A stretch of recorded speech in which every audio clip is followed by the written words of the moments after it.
मलंग मलंग दम दम मलंग मलंग इधर की शीशी है जहां भी खुल जाए। বলিউডে আলো আর ছায়া দুটোই পাশাপাশি চলে, আর সেই ছায়ার দিক থেকে একসময় ডাক এসেছিল বলিউডের মিস্টার পারফেকশনিস্ট আমির খানের কাছেও। সময়টা এখন নয়, অনেক বছর আগের।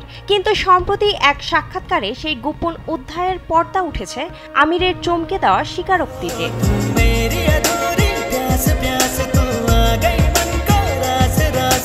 ভারতীয় গণমাধ্যম সূত্রে জানা যায়, কেয়ামত সে কেয়ামত তাক ছবি থেকে আমিরের সাফল্যের শুরু। তারপরে একাধিক সফল সিনেমায় কাজ করেছেন তিনি। 1990 সালের শেষের দিকে আন্ডারওয়ার্ল্ড এর লোকজনের কাছ থেকে আমন্ত্রণ পেয়েছিলেন তিনি। মধ্যপ্রাচ্যে একটি পার্টিও আয়োজন করা হয়েছিল এবং সেখানে উপস্থিত থাকতে বলা হয় আমিরকে। এ বিষয়ে অভিনেতা বলেন, মধ্যপ্রাচ্যের কোথাও, সম্ভবত দুবাইয়ে একটি পার্টিতে আমাকে আমন্ত্রণ করা হয়। আমি সেই আমন্ত্রণ ফিরিয়ে দিয়েছিলাম। পরে আমার সঙ্গে কয়েকজন দেখা করে আমাকে আমন্ত্রণ জানিয়েছিলেন।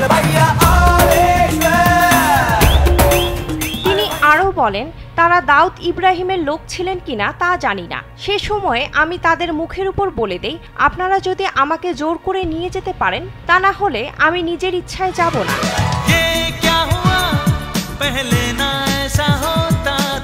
তবে আন্ডারওয়ার্ল্ড থেকে প্রস্তাব এখানে থেমে যায়নি। আমি রাজি না হওয়ায় তাকে আরো নানা রকমের প্রলোভন দেওয়া হয়েছিল। এ বিষয়ে আমির বলেন, ওরা অনেক চেষ্টা করেছিল, আমাকে টাকার লোভ দেখানো হয়, এমনকি বলা হয় যে কোনো কাজ ওরা পাইয়ে দেবে, কিন্তু আমি ওদের প্রস্তাব ফিরিয়ে দেই। এক পর্যায়ে তাদের ফোনে বলি, 1 মাস ধরে আপনারা আমাকে বলে চলেছেন, আর আমি প্রথম থেকেই বলছি আমি যাব না।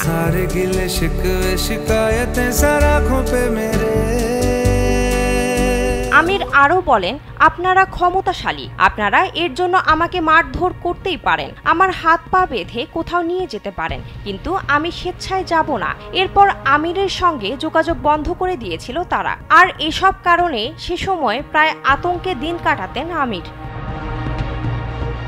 বিনোদন ডেস্ক, কালবেলা।